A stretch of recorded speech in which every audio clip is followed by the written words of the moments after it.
Et j'avais envie de faire une carte interactive. Alors c'est vrai qu'on voyait de ça partout avant, même dans les albums photos, tout ça.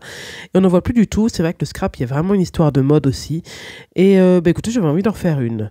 Donc tout d'abord, on va avoir besoin de 4 bouts de papier. Un qui fait 12,24 cm, un qui fait 5 x 12, un qui fait 10 x 5 et un qui fait 10 x 7.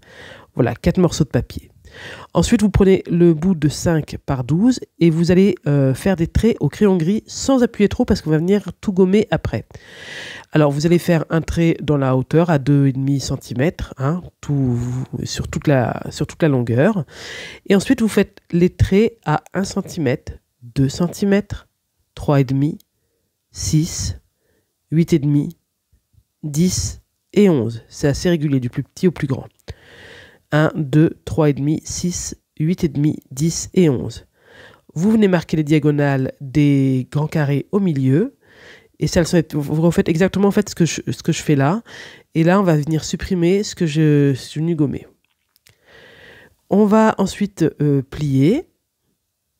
Donc vous pliez dans la largeur et sur les diagonales uniquement. Vous ne pliez pas par-dessus tous les traits. Hein, sinon, on se serait directement servi de notre table de tri.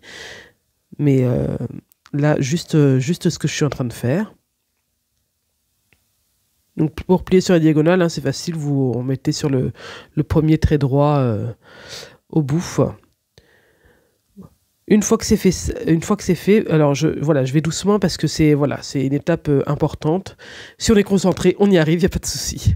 Et là, voilà, vous essayez de rapprocher comme ça et ça va vous donner cette espèce de forme-là. Hein. Ensuite, vous prenez le premier centimètre au bout. Le mieux, c'est que vraiment vous refassiez selon les images, hein, c'est le plus facile.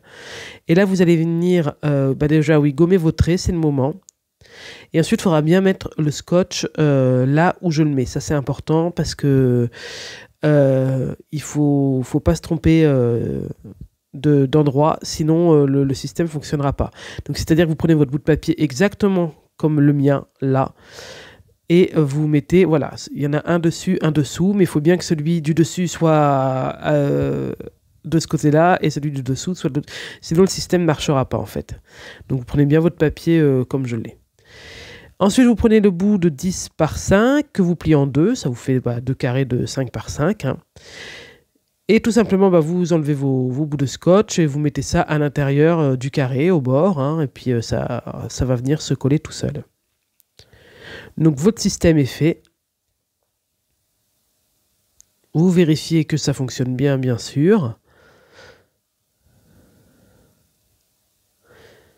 Ça fonctionne bien. Et vous allez pouvoir venir prendre votre grande base de feuilles de 12 par 24 cm. Vous la pliez en deux, ça c'est vraiment votre base.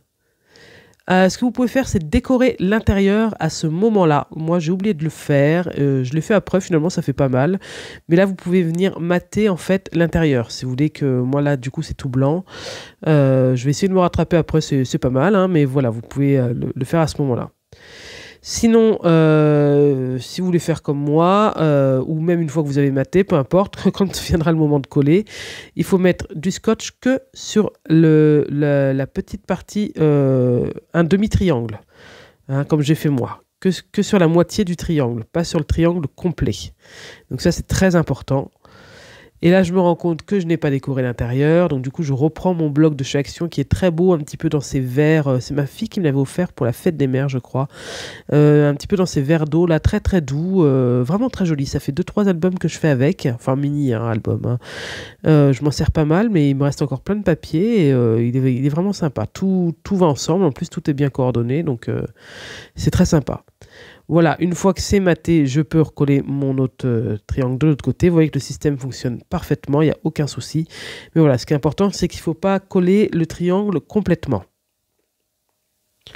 Du coup, je mets une petite bande sur le côté pour faire un petit rappel, pour habiller aussi le côté droit. Sinon, ça aurait fait bizarre. Le côté gauche se matait complètement et le côté droit, pas du tout. Voilà. Et ensuite, je prends mon dernier carré, hein, il reste que celui-là, de 10 par 7, que je viens coller sur ce système-là. Et c'est vraiment ce qui apparaîtra. Donc là, vous pouvez écrire votre message, votre tamponnage. Et je me dis qu'après tout, d'avoir laissé un petit peu de blanc sur ma base de carte, c'est pas plus mal. Ça permet aussi d'écrire un petit mot. Après, on peut écrire au dos, hein, ça s'y prête peut-être même mieux parce qu'il n'y a pas le système. Voilà, donc là, après... on passe à la déco. Une fois que la partie un petit peu fastidieuse est faite, la partie où il fallait se concentrer est faite, on passe à la déco. Donc tout avec ce bloc action et quelques dies supplémentaires en forme de feuilles pour agrémenter, hein, mais vous pouvez faire comme vous voulez. Donc voilà, j'avais envie, et bon après il y a plein de vidéos hein, qui présentent ce système-là, mais là au moins j'ai fait mon petit tuto. Et puis bah voilà, ça peut redonner des idées, même pourquoi pas pour les cartes de vœux là, mettre à l'intérieur un bonne année là qui sort comme ça, comme si ça sortait d'un feu d'artifice, c'est pas mal. Je vous conseille vivement d'ailleurs de décorer le milieu avant et de coller juste à la fin, parce que si vous faites au fur et à mesure, voilà, vous faites là comme j'ai fait là, tout d'un coup, c'est beaucoup plus facile. Hein. Je vais venir coller ce petit dies Love sur ma petite patte. Et voilà, ma carte est finie. Donc vous voyez, il y a un petit peu de mesure à prendre au début, des petits marquages, des petits pliages, mais bon bah faut y aller doucement et puis ça passe normalement. Voilà, écoutez, je vous remercie d'avoir regardé cette vidéo. Je vous dis à vendredi prochain, 6h30 pour une prochaine vidéo. Bye bye.